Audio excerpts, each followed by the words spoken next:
Hello and welcome back to YachtBuyer 360. Today we're going to take you around the Princess V55. If you've not watched one of our videos before, two things. You are in full control of the view of this video, so you can choose where you're looking. I'm just going to take you around, guide you through the boat, and you can choose the angle you want to look at. They're very helpfully about to put the tender garage up, I think. The other thing is, make sure you've set the settings on YouTube to the highest possible quality. These are shot in 8K, so get the settings right up and the picture should be nice and crisp, but equally you can have a look around the boat as you move through. I'm going to step on board because there's some people trying to look around, so I'll just go through and we'll come back to the tender garage. But we can start here in the cockpit. And as I said, I'm just going to hold station and you can flick the view around depending on what device you're using and take a look. But yeah, this is really important model in Princess's sports cruiser range, the V55. It's a twin shaft drive. You can have it with Volvo Penta engines, either 900 or 1000 horsepower. Top speed is around 35 knots. And the key thing really is this link between the aft deck and the saloon.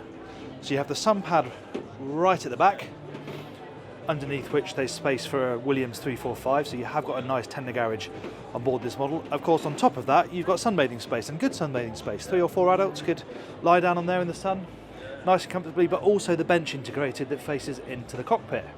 And this is a really well protected cockpit. Obviously, you've got the overhang overhead, you've got glass down both sides, so you should be really well protected from the wind in here.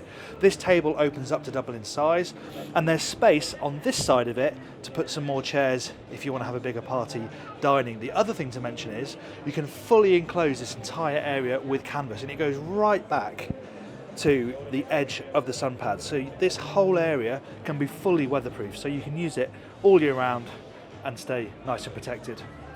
Here on the starboard side, you've got a wet bar out here.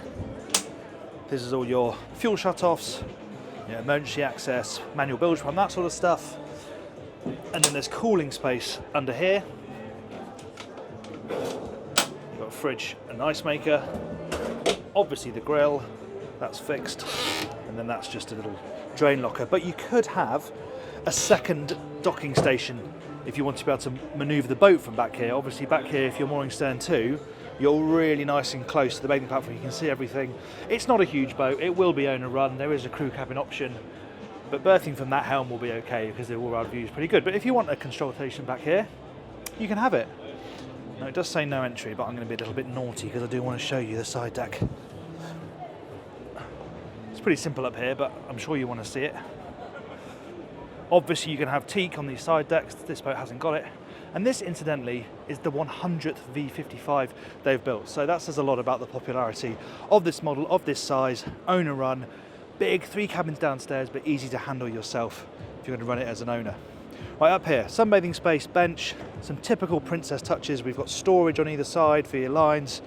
Maybe not quite fenders, but certainly lines and covers could go in there. Double anchor locker. I'll go right forward. Pretty standard stuff really, but I can pop up the camera and just show you the view looking back, and you can see the size of that sunroof. It's huge, and that's the benefit of the V Class range. No flybridge of course, but a lovely big sunroof and single level living. Head back round.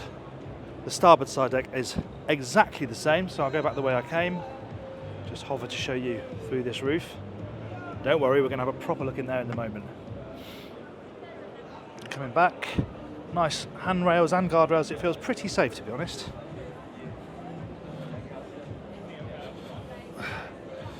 And before we go inside, I'll just drop down to the transom because it's clear now. So hydraulic bathing platform, that's got a 450 kilogram lift capacity. Obviously it's that section that lifts up to reveal the tender garage for the Williams. So the tender is all nicely stowed away, but you could keep another toy back here if you wanted to, so it's a really versatile area. Option to have a passerelle too to help connect to the quayside. And this is where the crew cabin is. The crew cabin's an option. It's a small boat to have crew. Very specific markets would want a crew really for a boat of this size. If you don't have that, it's just a really big storage space, which is really handy. You can see it's got a window for when it is a crew cabin, but I don't imagine many will be speccing the crew cabin option. Right, let's head inside. This is a very clever arrangement. The whole window drops down into that cassette there, and that's where the sliding door section is. So that comes up, then you slide the door across, then you put this down, and that's what encloses the saloon. But when it's open, it really is open. The link between these two areas is fantastic. And there's a TV that comes out of this section that can face both ways. So it can face in the cockpit if you want to watch TV outside, or of an evening, swing it around and you can watch TV inside the saloon. Pretty flat threshold between these two areas. And this is your galley. Now there's not space to have a domestic sized fridge freezer in here. So all of your cooling is under counter. You can have a second fridge where that storage is, or you can have two Sub-Zero, I think probably four actually, two pairs of Sub-Zero drawers in place of this arrangement. Just depends what you prefer. You probably will want a bit more cooling space than that. Just one fridge. Yes, there's one outside, but I definitely go for the second fridge option. Induction cooking over here, nice that it's in white so it blends into this counter. Microwave underneath, of course, sink and a bit of storage over on the starboard side. Now this table is fixed, it doesn't go up and down, but it does close up, so if you just want to use it as a coffee table, you can do that, as I mentioned. TV comes up from there, so a little bit limited as to who can actually see that comfortably from this seating. If you're past this point, you're okay, but here it's going to be a bit awkward. But that's the arrangement, you know, they've got the galley over on the starboard side, the TV can't go there, so it has to go there. And nice that you have the functionality of it being able to face out into the cockpit. Don't often get that on boats this size. Some nice touches down here with the glasses all tucked away. And then we come to the helm. I'll hover behind it, you can have a look around. My inner Nick Burnham is not liking that, there we go. Just for you, Nick. There you go, Helm Station. Very clean, you know, dark materials. Loads of manufacturers use that shiny plastic. I wish they wouldn't. You can see the light bouncing off it, but there you go. I much prefer the matte stuff they've got around the outside, but a nice driving position. Two helm chairs, you can sit, you can stand.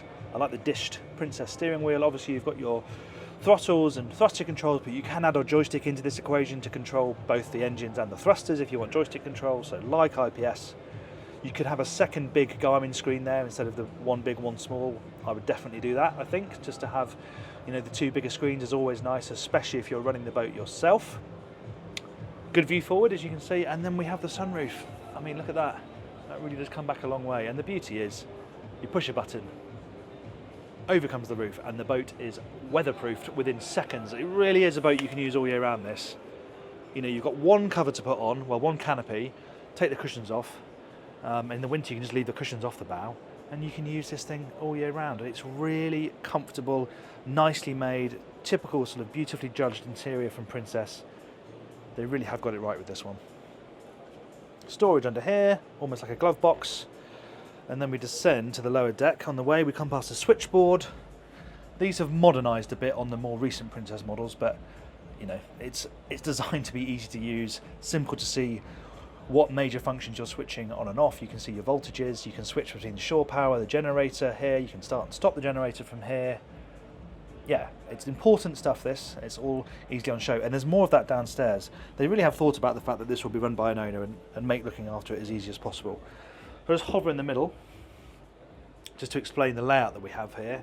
So it's three cabins. You've got a full beam owner's cabin amidships. There's a bunk bed on the starboard side, or two bunk beds. Day head to port, and then a VIP cabin right forward. Let's start right forward and work back. VIP cabin. This is nice. The bed's quite high, but it's wide, comfortable, and I really like the mix of materials in here. Really thoughtful, from the wood to the panelling they've got behind the bed head there. Like soft underlighting. Yeah, Princess Design Studio really do their thing very well. Storage is decent. Nice big hanging locker with auto illumination on the starboard side.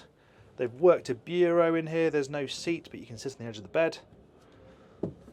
We've got Dometic air conditioning, heating controls, you know, for each cabin, repeaters for the light switches so you can turn the lights off from in bed, and you've got glass, but you've also got opening ports so you can get some breeze in here. Now the day head is also the VIP bathroom. I'll just close that door. So this cabin has private access to the day head, and that's a good size, isn't it? Big shower, and I love the equipment they use. You know, it really is high-end stuff. You know, this is production market, but the quality rings out. It's lovely. Opposite, and also using this bathroom, is the bunk cabin, ostensibly for kids, but there's a load of good things in here. The floor space, the headroom is excellent.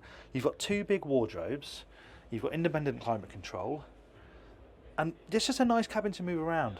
Yes, the beds are slightly on the small side, but you know, for a few nights adults would be fine, but perfect for the kids. They'd love it in here, really cozy. And I was talking about the ease of access to stuff for the owner. Well, I love that you just, if you pan up now, if you're not already, drop this hatch down and look how easy it is to access behind the helm. One hatch drops down, it's all lit. You can get the electronics. And really pretty clean as well, considering this is all behind the scenes. Not many people are really going to see this, but if you're working on the boat as the owner, you're going to see it a lot. And then you just put up this catch and it's all away. Brilliant. We have company, so I'm going to carry on moving amidships to the owner's cabin. On the way in, on the port side, is where you find the private bathroom. This has got a sliding door, which is clever because it doesn't gobble up too much space. Heated towel rail, electric toilet. Similar, obviously, fit and finish to the guest cabin, but nice big separate shower cubicle. No rain shower head, but a big window, extraction, and a window as well, so shouldn't get too steamy in here.